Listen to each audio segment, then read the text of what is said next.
The night I turned 18, my father placed a single suitcase by the front door. "You're an adult now. It's time to take responsibility for your own life." I looked at my mother. She didn't say a word. She simply avoided my eyes. My younger brother Luke sat on the couch, scrolling through his phone, as if none of it concerned him. I swallowed hard. "So, you're really kicking me out?" Dad nodded. "You've always questioned our decisions. You think you're smarter than everyone. Go prove it." He handed me an envelope. Inside was $100.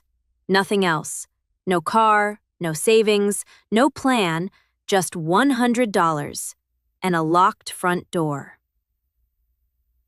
I spent the first month sleeping wherever I could, friends' couches, cheap motels, even my old car. During the day, I worked at a grocery store. At night, I studied online business courses. Every paycheck went toward one goal: freedom. Not revenge, freedom. Meanwhile, my parents gave Luke everything: a new SUV, college tuition, his first apartment.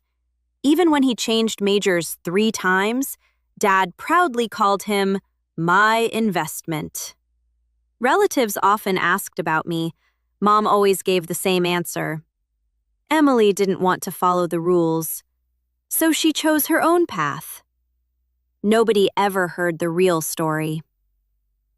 5 years later, I started a small logistics company. Just 3 delivery vans, 1 rented warehouse, and a single employee. The work wasn't glamorous. I delivered medical supplies to hospitals. Sometimes I drove 16 hours a day. Sometimes I slept inside the warehouse. But every contract led to another. 3 vans became 12. 12 became 40. By my 31st birthday, my company operated distribution centers across 4 states, over 400 employees, hundreds of business clients. Still, my parents knew almost nothing. Not because I hid it, because they never asked. One afternoon, my human resources director walked into my office. "We're hiring regional warehouse supervisors." She placed a stack of applications on my desk. These 2 stood out. I wasn't paying much attention until I read the names: Robert Miller, Linda Miller. I froze. My parents. I opened the applications. Current employment, laid off. Previous employer, Luke's transportation company. I frowned. What happened? HR sighed. "Looks like the company shut down 6 months ago.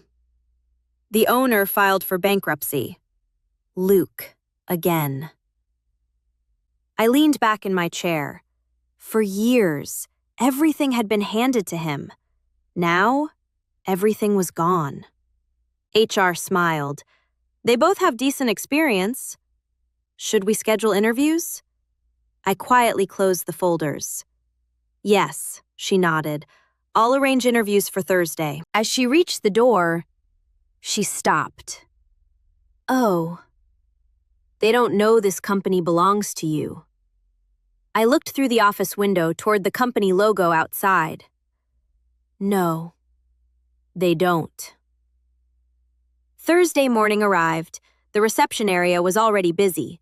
Dozens of applicants waited for interviews. Among them, my parents. 7 years earlier, they had watched me walk away with 1 suitcase. Today, without realizing it, they were waiting to interview at my company. The interview schedule began at 9 o'clock. My parents were 3rd on the list. From my office, I watched them through the glass wall overlooking the reception area. Dad looked older. His hair had turned almost completely gray. Mom clutched a worn leather folder with both hands. 7 years ago, they had watched me leave with 1 suitcase. Now, they sat quietly, hoping someone would give them another chance. Neither of them had any idea whose company they were sitting inside. A few minutes later, my HR director stepped into my office. They're ready. I nodded. Please send them in. She hesitated. Are you sure you want to conduct this interview yourself? Yes. I think it's important.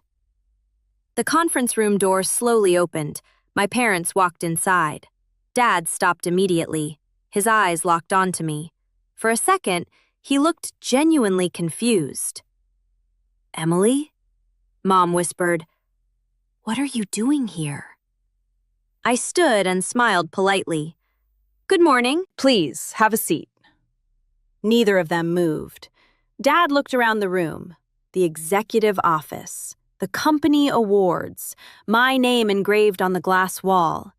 Emily Miller, founder and chief executive officer. His face turned pale. No, he whispered.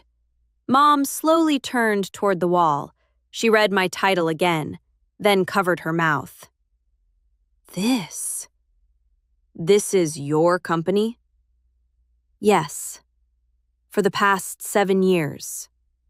Silence filled the room. Dad finally sat down. I thought you worked in logistics. I do.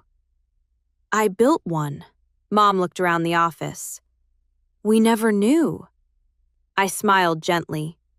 You never asked. Neither of them argued, because they couldn't. I opened their applications. I've reviewed your experience. Dad looked embarrassed. Our company closed. I know. Mom quietly added, Luke tried everything. But the business failed. I nodded. I'm sorry to hear that. Dad lowered his eyes. We invested everything in him. I know. For a long moment, nobody spoke. Finally, Dad asked the question he had been avoiding. So, are you going to reject us? I leaned back in my chair. 7 years earlier, he had closed a door in my face. Today, I could do exactly the same. Instead, I picked up 2 folders. I'd like to offer you both positions. They looked up in surprise. Dad blinked. What? Warehouse operations coordinator and inventory administrator. They're honest jobs, good salaries, full benefits. Mom's eyes filled with tears. You'd still hire us?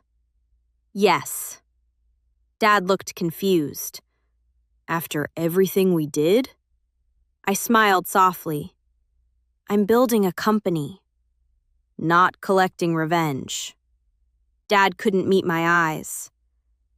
I've replayed that night 1,000 times. The night we threw you out. I know. I thought making life hard would make you stronger. It did. But not because you were right. He nodded slowly. I understand that now. Mom quietly whispered, We chose Luke every single time. You did. We believed helping him meant loving him. And we forgot about you. I looked at her. You didn't forget me. You assumed I'd survive without you. Tears rolled down her face. You're right. Just then, the HR director knocked softly. Sorry to interrupt, but the board members are waiting. I smiled. I'll be there in a few minutes. She looked toward my parents. I should tell you both something. She smiled warmly. Everyone here knows Ms. Miller's story. Most of our leadership teams started with nothing. That's why this company gives people second chances. She quietly left. Dad looked around my office once more. You built all of this. After leaving our house with 1 suitcase and $100. He slowly nodded. I spent years believing Luke was my greatest investment. I smiled gently. You weren't investing. You were rescuing. There's a difference. He lowered his head. And I never realized the child I abandoned would become the one offering me a future. I slid the employment contracts across the table. Report Monday morning. Dad smiled through tears. I won't let you down. I know. Months later, my parents became two of the most dependable employees in the company, not because they were family, because they worked hard. One afternoon, Dad stood in our main warehouse watching hundreds of employees loading trucks. He quietly said, I spent years trying to build a future for one child. I never noticed. The other one was building a future for hundreds. Sometimes, life has a way of bringing people back to the very door they once closed. The difference is, some people lock